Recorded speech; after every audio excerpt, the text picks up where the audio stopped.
میرا نام ڈاکٹر سعدیہ سلار ہے. I am representing Khwaja Sira society. It is a community led organization run by miss Manoor Chaudhry, جو ہم ٹرانسجینڈر کمیونٹی کی ویلفیئر اور رائٹس پہ کام کر رہے ہوتے ہیں. اور میں لائک مشکور ہوں, میرا ادارہ بھی اور ہم لوگ بھی, کہ سائرہ آپا نے ہمیں موقع دیا کہ میں آج آپ سے بات کر پا رہی ہوں. جیسا کہ آپ کو پتہ ہے کہ جی کہ ٹرانسجینڈر کمیونٹی ایک وانریبل اور نگلیکٹڈ کمیونٹی ہے. ہمارے لیے جو انیشیٹوز لیے جاتے ہیں نا, ایک تو وہ سسٹینیبل نہیں ہوتے, دوسرا یہ کہ وہ انکلوژن کے بجائے سیگریگیشن پیدا کر رہے ہوتے ہیں, چاہے وہ آئی ڈی کارڈز ہوں یا چاہے وہ ٹرانسجینڈر اسکولز ہوں. میرا سوال آپ سے یہ کہ جو آپ کی ایگزسٹنگ انیشیٹوز ہیں اور انشاءاللہ جو آپ ٹرانسجینڈر کمیونٹی فوکسڈ انیشیٹوز لوگے, اس میں آپ سسٹینیبلٹی کو اور انکلوژن کو کس طرح پلاننگ مطلب اور امپلیمنٹیشن اسٹریٹجیز میں انشور کریں گے, کیونکہ because we really want to contribute to the economy. Sir thank you. بہت شکریہ, آپ تشریف رکھیں. مجھے خوشی ہوئی کہ ایک بہت پڑھے لکھے ٹرانسجینڈر سے یہاں پر ملاقات ہوئی اور آپ نے بڑی ایک سینسبل بات کی ہے. It should be inclusive and not exclusive. بالکل آپ ٹھیک کہہ رہے ہیں, اور میں سمجھتا ہوں کہ آپ کی جو کمیونٹی ہے اس کو ایک عزت کے ساتھ وقار کے ساتھ رہنے کا اتنا ہی حق ہے جتنا کہ یہاں پر بیٹھے ہوئے تمام باقی جو یہاں پر پاکستانی بچے اور بیٹیاں بیٹھی ہیں, اور اتنا ہی حق ہے جتنا کہ پاکستان کے اندر کسی اور کمیونٹی کو حق ہے. تو I want to assure you کہ آپ کی جو پروٹیکشن کے لیے, آپ کی جو کمیونٹی کو سپورٹ کرنے کے لیے, ان کو پروڈکٹیو چینلز میں ان کو چینلائز کرنے کے لیے, بالکل ہم نے ماضی میں بھی نواز شریف صاحب نے, میاں نواز شریف صاحب نے ٹرانسجینڈر ہوں, ہندو کمیونٹی ہو, منورٹیز ہوں, انہوں نے ہمیشہ ان کے لیے بہت آگے بڑھ کر بطور ایک عظیم پاکستانی لیڈر کے انہوں نے ہمیشہ ان کے لیے اپرچونٹیز مہیا کی. And I want to assure you کہ انشاءاللہ آپ کا جو آپ کی ڈیمانڈ جو ہے, آپ کے جو کنسرن جو ہیں, ان کو انشاءاللہ ہم پوری طرح ایڈریس کریں گے, and so that you are able to contribute in nation building efforts along with all other Pakistanis. What are the challenges, اور کس لیول کی اور کوالٹی کی تعلیم ہمیں درکار ہے کہ ہم اپنے مسائل کو حل کریں. سب سے امپورٹنٹ جو بات میں یہاں پر یہ میرا جو ہے اوپننگ جو میرے کامنٹس ہیں اس میں یہ کہنا چاہتا ہوں, اور وہ یہ ہے کہ آپ ماشاءاللہ قوم کے عظیم بیٹے اور بیٹیاں ہیں, اور یقین کریں کہ میں بات دل سے کہہ رہا ہوں, مجھے کوئی آپ کو یہاں پر بیجا طور پر خوش نہیں کرنا, but I believe in this from the core of my heart.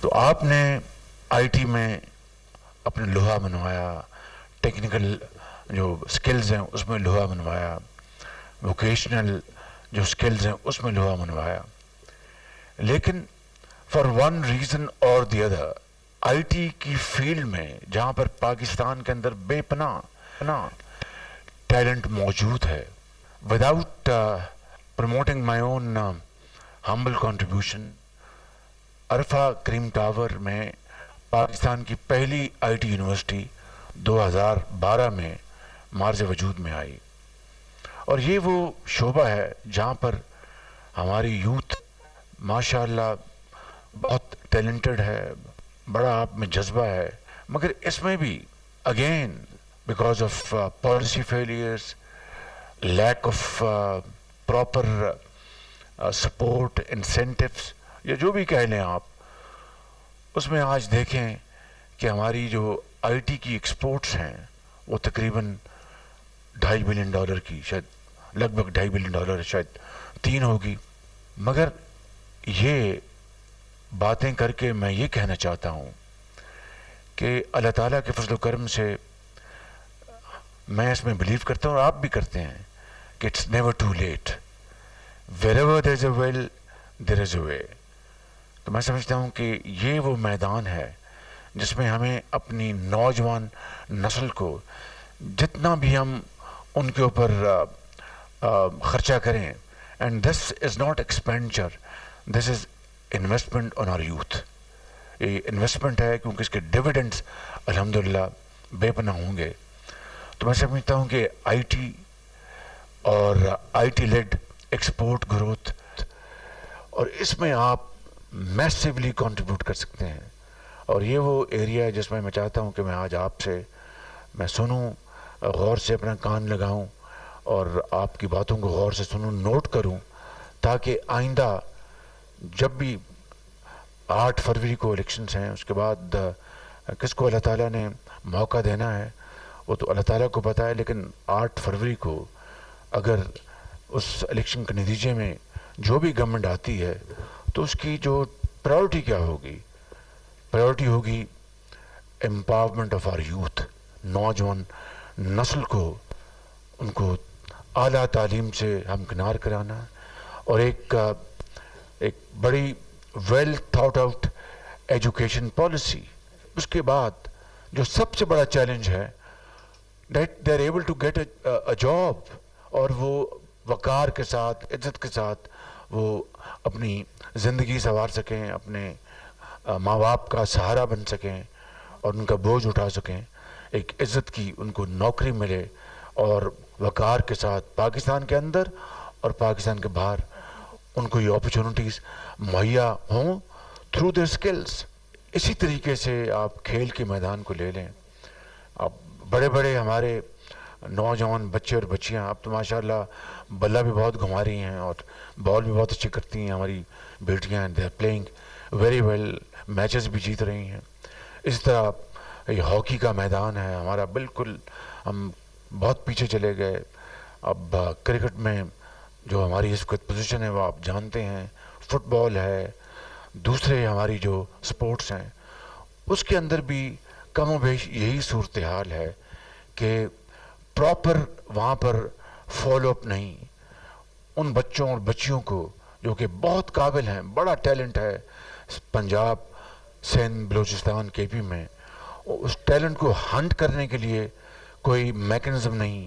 اگر کوئی مل جاتے ہیں تو ان کو پھر کوئی پراپر ان کی ٹریننگ، ان کے سٹائپنڈ، ان کو دوسرے طریقوں سے ان کو آسودہ کرنا، اس سے ہمارا یہ ٹیلنٹ بھی بالکل ایک گرد میں بالکل گم ہو جاتا ہے. تو میں اختصار کے ساتھ یہ کہنا چاہتا ہوں آج اس بہت شاندار مجلس میں کہ ہمیں یہ وہ ایشوز ہیں کہ کس طریقے سے ہم اپنے یوتھ کو، جس طرح میں نے شروع میں کہا کہ نہ ہمارے پاس تیل ہے نہ گیس، یوتھ ہمارا اثاثہ ہے. اسی کو اگر ہم نے ایک بہت شاندار طریقے سے ان کو ٹرین کر دیا، تعلیم دلوا دی، تو then there's nothing to worry. پر اللہ تعالیٰ کے فضل و کرم سے معاملات بہت شاندار ہو جائیں گے، اور جو ماضی کے دکھ ہیں وہ سکھ میں بدل جائیں گے، اور ماضی کی جو ہماری جو تکالیف ہیں وہ خوشیوں میں بدل جائیں گی. شرط یہ ہے کہ we should carve out our path with proper consultative process and carve out our vision، جس کے ذریعے ہم پاکستان کو صحیح معنوں میں، ہم دن رات بات کرتے ہیں کہ قائد اعظم کا پاکستان 76 سال گزر گئے ہیں، ہم ہنوز اس منزل سے بہت دور ہیں.